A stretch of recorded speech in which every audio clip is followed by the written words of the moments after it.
Hello friends, இன்றைக்கி நம்ம என்ன பார்க்க போகிறோன்னா சூப்பராக டேஸ்டியான கருவாடு தொக்கு எப்படி பண்ணுறதுன்னு பார்க்க போகிறோம். சூப்பராக இருக்குங்க, செம டேஸ்ட்டாக இருக்கும் சாப்பிட்றதுக்கு. இந்த கருவாடு தொக்கு வாழை கருவாடை வச்சு நம்ம தொக்கு பண்ண போகிறோம். அதுக்கு முன்னாடி நம்ம சேனலை லைக் பண்ணாதவங்க லைக் பண்ணுங்கள், சப்ஸ்கிரைப் பண்ணுங்கள், பக்கத்தில் இருக்கிற பெல் பட்டனை கிளிக் பண்ணிக்கோங்க. இப்போ வாங்க அதுக்கு தேவையான பொருட்கள் என்னென்னு பார்க்கலாம். வாழை கருவாடு பீஸுங்க ஒரு 5 பீஸ் எடுத்து வச்சுருக்கேன். இந்த பாருங்கள், இந்த மாதிரி தொட்டது உப்பாட்டம் வரும், அதனால நல்லா சுடுதண்ணி வச்சு நம்ம கழுவி எடுத்துக்கிறணுங்க. ஒரு 5 பீஸ் எடுத்துக்கிட்டேன். பெரிய வெங்காயங்க ஒரு 2 பெரிய வெங்காயம் எடுத்து குட்டி குட்டியாக கட் பண்ணிட்டேன். சின்ன வெங்காயம் இருந்தால் சின்ன வெங்காயம் சேர்த்திக்கங்க. தக்காளிங்க நல்ல செவந்த பழமாக சிகப்பாக இருக்கிற மாதிரி பழமாக 2 பழம் எடுத்து கட் பண்ணி எடுத்துக்கிட்டேங்க. பச்சை மிளகா ஒரு 2 எடுத்துக்கிட்டேங்க, நீட்ட வாக்கில் கட் பண்ணி எடுத்து வச்சுக்கிட்டேன். ஹோம்மேடு மசாலாங்க, நம்ம வீட்டிலே ரெடி பண்ண மசாலா ஒரு 2 ஸ்பூன் எடுத்துக்கிட்டேன். இந்த மசாலா அவ்வளோ டேஸ்டியாக இருக்குங்க, சூப்பராக இருக்கும். ஆயிலுங்க, ஆயில் வந்து 4 ஸ்பூன் எடுத்துக்கிட்டேன். நீங்கள் என்ன ஆயில் யூஸ் பண்ணுறீங்களோ எடுத்துக்கோங்க. கடுகு உளுந்துங்க ஒரு 1/2 ஸ்பூன் அளவு நம்ம எடுத்துக்கிறலாம். வெந்தயங்க ஒரு 1/4 டீஸ்பூனுக்கும் கம்மியாகவே நம்ம எடுத்துக்கணும், ரொம்ப எக்ஸ்ட்ரா போட்டுறக்கூடாது. புளிங்க, புளி வந்து ஒரு குட்டி சைஸ் எடுத்துருக்கேன் பாருங்கள், இந்த அளவு தான் எடுத்துக்கணும்.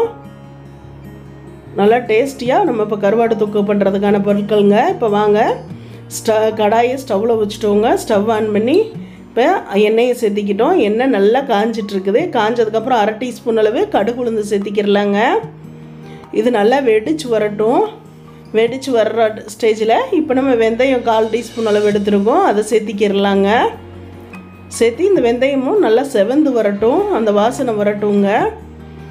நல்லா வாசம் வந்துருச்சு. இப்போ வந்து நம்ம வெங்காயத்தை சேர்த்திக்கிறலாம். கட் பண்ணி வச்சுருந்தா வெங்காயத்தை இதில் சேர்த்திக்கிறலாங்க. சேர்த்து நல்லா நம்ம கலந்து கொடுத்துட்டே இருக்கலாம். நல்லா கலந்து கொடுக்கலாம். இது ஒரு கண்ணாடி அளவுக்கு வரட்டுங்க, அந்த அளவுக்கு நம்ம நல்லா கலந்து கொடுத்துடலாம். இந்த கருவாடு தொக்கு சூப்பராக இருக்குங்க, செம்ம டேஸ்ட்டாக இருக்கும் நமக்கு சாப்பிட்றதுக்கு. வெறும் சாதத்தோடு சாப்பிடத்தான் இப்போ நான் ரெடி பண்ணுறேன். இது ரசம் சாதத்துக்கும் தொட்டுக்கிறலாம். நம்ம பழைய சாப்பாடெலாம் இருக்குல்லங்க, பழைய சாதம் தண்ணியில் போட்டு வச்சுருப்போம் நைட்டில், அந்த மாதிரி இதுக்கும் தொட்டு சாப்பிட்லாங்க. அவ்வளோ ஒரு சூப்பராக அவ்வளோ ஒரு டேஸ்டியாக இருக்கும் இந்த கருவாடு தொக்கு, நமக்கு செம்ம டேஸ்ட்டாக இருக்குங்க. இப்போ நல்லா வணங்கி வந்துட்டுருக்கு. இப்போ கருவேப்பிலை கொஞ்சம் சேர்த்திக்கிறலாங்க. சேர்த்தி நல்லா கலந்து கொடுத்துக்கிறலாம். இந்த வாழைக்கருவாடு தொக்கு அவ்வளோ சூப்பராக இருக்குங்க.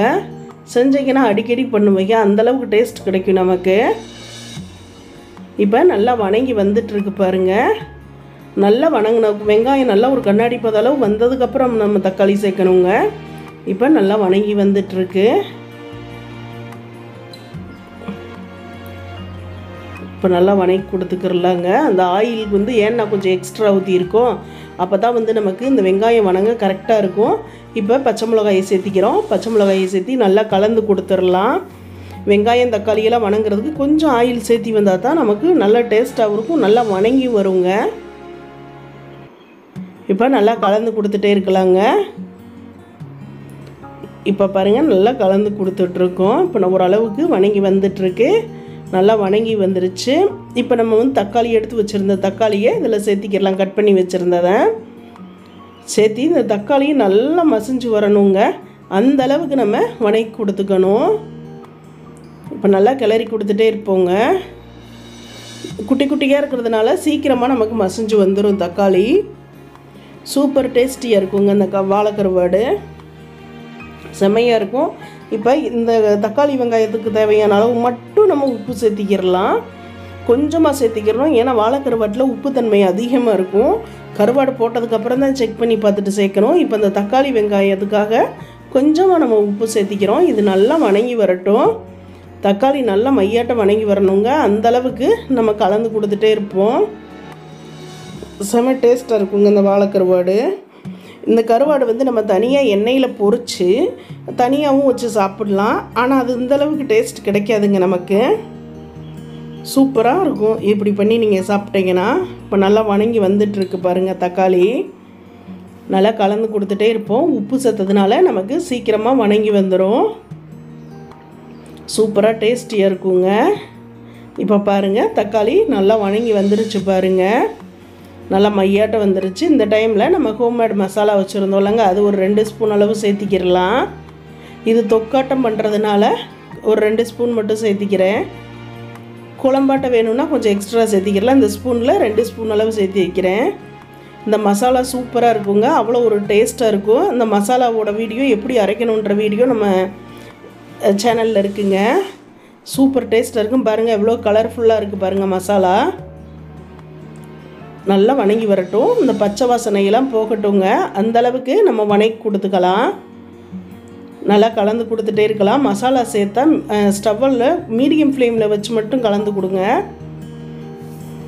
நல்லா கலந்து கொடுத்துட்டே இருக்கலாம். இப்போ ஒரு கிரேவி பதம் தொக்காட்டம் வந்துருச்சு பாருங்கள். இந்த மாதிரி கிரேவி பதத்துக்கு வரணுங்க நமக்கு. இப்போ இதில் வந்து நம்ம ஒரு 200 ml தண்ணி இதில் சேர்த்திக்கிடலாங்க. சேர்த்தி இது கொஞ்சம் வேக விடலாம். ஒரு 200 ml எடுத்திருக்கேன். 200 ml தண்ணி சேர்த்திக்கிட்டேன்.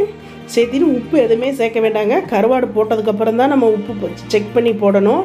அதனால் உப்பு எதுவும் போட்டுறாதீங்க. இதை நல்லா கலந்து கொடுத்துக்கிறலாம்.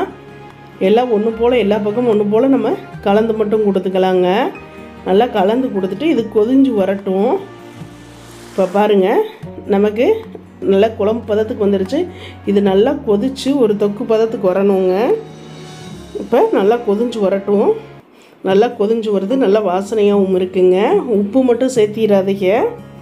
கருவாடை போட்டுட்டு நம்ம சேர்த்திக்கிறலாம். மறந்துட்டு சேர்த்திக்கிட்டோன்னா குழம்பு இதாகிடும், தொக்கு வேஸ்ட் ஆகிருங்க. ஏன்னா ஒவ்வொரு கருவாட்டில் உப்புத்தன்மை அதிகமாக இருக்கும், அதுக்காகத்தான் சொல்கிறேன். இப்போ பாருங்கள் நல்லா கொதிஞ்சு வந்துட்டுருக்கு பாருங்கள். இப்போ நம்ம புளி எடுத்து வச்சுருந்தோம்ல, அதை கரைச்சிக்கிட்டோம். அதை இதில் சேர்த்திடுறோம். அந்த புளி கரைசலை சேர்த்தி நல்லா கொதிக்க விட்டுறலாங்க. நல்லா கொதிஞ்சு வரட்டும். நல்லா கொதிஞ்சு வரட்டுங்க. அதுக்குள்ளே நம்ம கருவாடை வந்து க்ளீன் பண்ணிக்கிறலாங்க. இப்போ ஒரு கிண்ணத்தை எடுத்து வச்சிட்டேங்க. அதில் வந்து கொஞ்சம் சுடுதண்ணி சேர்த்திக்கிறலாம். நல்லா ஆவி பறக்க ஒரு சுடுதண்ணிங்க சேர்த்திட்டு நம்ம எடுத்து வச்சுருந்தா வாழைக்கருவாடை இந்த சுடுதண்ணியில் சேர்த்திக்கிறலாங்க. சுடுதண்ணியில் சேர்த்திக்கிட்டோன்னா அந்த உப்பெல்லாம் கக்கீரும். அந்த சுடுதண்ணியில் போடுறதுனால உப்பு தனியாக தாயிருங்க. இதை ஒரு கரண்டியால் அப்படியே கலந்து கொடுத்துட்டே இருக்கலாம். ஒரு 3 நிமிஷம் அப்படியே இந்த சுடுதண்ணியிலே இருக்கட்டுங்க. ரொம்ப நேரம் விட்டோன்னா ஊறி போனதாட்ட போயிடுங்க. இந்த மாதிரி கலந்து கொடுக்கலாம். கலந்து கொடுக்குறப்ப அந்த கருவாட்டில் இருக்கிற உப்புத்தன்மைகள்லாம் தனியாக அந்த தண்ணியில் சுடுதண்ணியில் வந்துடுங்க. பாருங்கள் அந்த கலரே மாறிடுச்சு பாருங்கள். நம்ம கருவாடை போட்டோன்னே அந்த உப்பெல்லாம் வந்து கக்கிரும். கருவாடு சுடுதண்ணியில் போட்டோன்னே எடுத்துரும். இப்போ இங்கே தொக்குக்கு நமக்கு ரெடி ஆகிட்டுருக்கு பாருங்கள். இப்போ நல்லா கலந்து கொடுத்துக்கிறலாம். நல்லா கலந்து விட்டுறலாம். இப்போ நம்ம கருவாட்டை எடுத்துக்கிறலாங்க. ஒரு 3 நிமிஷம் ஆச்சு. இப்போ நம்ம சுடுதண்ணியில் போட்டு வச்சுருந்த கருவாட்டை வந்து நம்ம தனியாக எடுத்துக்கலாம். ரொம்ப நேரம் விட்டால் ஊறின மாதிரி ஆயிருங்க. சீக்கிரம் கரைஞ்சிரும் கிரேவியில் போட்டோன்னே, தொக்கில் போட்டோன்னே. அதனால் ஒரு 2-3 நிமிஷம் மட்டும் அப்படியே இருக்கட்டும். இதை கீழே ஊற்றிடலாங்க. பச்சை தண்ணியில் ஒரு 3 டைம் கழுவிக்கிறலாங்க. பச்சை தண்ணி ஊற்றி ஒரு 3 டைம் நல்லா தண்ணியில் அலசி எடுத்துக்கலாம். அப்போ அந்த உப்புத்தன்மையெல்லாம் நமக்கு இருக்காது, நல்லா இருக்குங்க கருவாடு சாப்பிட்றதுக்கு. இப்போ பாருங்கள் இதேமாரி நம்ம கழுவி எடுத்துக்கலாம். ஒரு 2-3 டைம் இதுமாரி நம்ம கழுவிக்கிறணும். நல்லா கழுவி தண்ணியெல்லாம் வடித்து எடுத்துகிட்டு இப்போ நமக்கு தொக்கு ரெடியாகி வந்துட்டுருக்கு பாருங்கள். இதில் நம்ம கருவாட்டை சேர்த்திக்கிறலாங்க. கருவாட்டை சேர்த்திட்டு இப்போ நம்ம உப்பு சேர்த்திக்கிறலாம். ஏன்னா கொதிஞ்சு வந்ததுக்கப்புறம் தான் இந்த தொக்கில் உப்பு எவ்வளோ இருக்குதுன்னு நம்ம பார்க்க முடியும். ஏன்னா ஒவ்வொரு கருவாடு கொஞ்சம் உப்பாட்டம் இருக்கும், அதுக்காகத்தான். போட்டு நல்லா கலந்து கொடுத்துடலாங்க. கருவாடு சேர்த்ததுக்கப்புறம் நல்ல ஒரு வாசனையாக தொக்கு நமக்கு ரெடி ஆகிட்டுருக்கு பாருங்கள். இப்போ ஒரு மூடி போட்டு மூடி விட்டோம். இப்போ ஓப்பன் பண்ணிட்டோங்க. இப்போ பாருங்கள் எண்ணெயெல்லாம் பிரிஞ்சு வந்துட்டுருக்கு.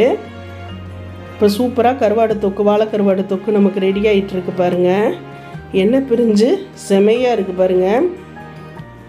நல்ல ஒரு வாசனையோடு இருக்குது. நல்ல ஒரு கிரேவி பதத்துக்கு வந்துருச்சு பாருங்கள். தொக்காட்டம் தான் நம்ம எடுக்க போகிறோம். இப்போ இதில் நம்ம உப்பை செக் பண்ணிக்கிறலாங்க. உப்பை செக் பண்ணிக்கிறலாம். உப்பு நமக்கு கொஞ்சம் கம்மியாக இருக்குது, அதனால் நம்ம இப்போ உப்பு சேர்த்திக்கிறோம். இந்த கருவாட்டில் உப்புத்தன்மை கம்மியாக இருக்குது, அதனால தாங்க. ஒவ்வொரு கருவாட்டில் வந்து கருவாடே உப்பாட்டம் இருக்கும், அதனால் உப்பே தேவைப்படாது குழம்புக்கு. இப்போ இதை நம்ம நல்லா கலந்து கொடுத்துக்கிறலாம். உப்பு சேர்த்து கலந்து கொடுக்குறப்போ அவ்வளோ ஒரு வாசனையாக சூப்பராக இருக்குங்க. நமக்கு கருவாடு தொக்கு சூப்பராக ரெடியாகி வந்துட்டுருக்கு பாருங்கள். எண்ணெயெல்லாம் நல்லா பிரிஞ்சு வந்துருச்சு பாருங்கள். இந்த மாதிரி தான் பிரிஞ்சு வரணும், அப்போ தான் நமக்கு டேஸ்ட்டாக இருக்கும் இந்த கருவாடு தொக்கு. இப்போ எண்ணெய் நல்லா பிரிஞ்சு வந்துருச்சு பாருங்கள். சூப்பராக நமக்கு கருவாடு தொக்கு ரெடி ஆயிடுச்சு. இப்போ நம்ம ஸ்டவ்வை ஆஃப் பண்ணிக்கிறலாம். ஆஃப் பண்ணிவிட்டு ஒரு பவுலில் மாற்றி காமிக்கிறேன். இப்போ நம்ம கருவாட்டு தொக்கை ஒரு இதில் மாற்றிட்டோம் பாருங்கள். சூப்பராக ரெடி ஆயிடுச்சுங்க நமக்கு கருவாட்டு தொக்கு. இது வரைக்கும் நம்ம சேனலை லைக் பண்ணாதவங்க லைக் பண்ணுங்கள், சப்ஸ்கிரைப் பண்ணுங்கள், பக்கத்தில் இருக்கிற பெல் பட்டனை கிளிக் பண்ணிக்கோங்க. Thank you friends.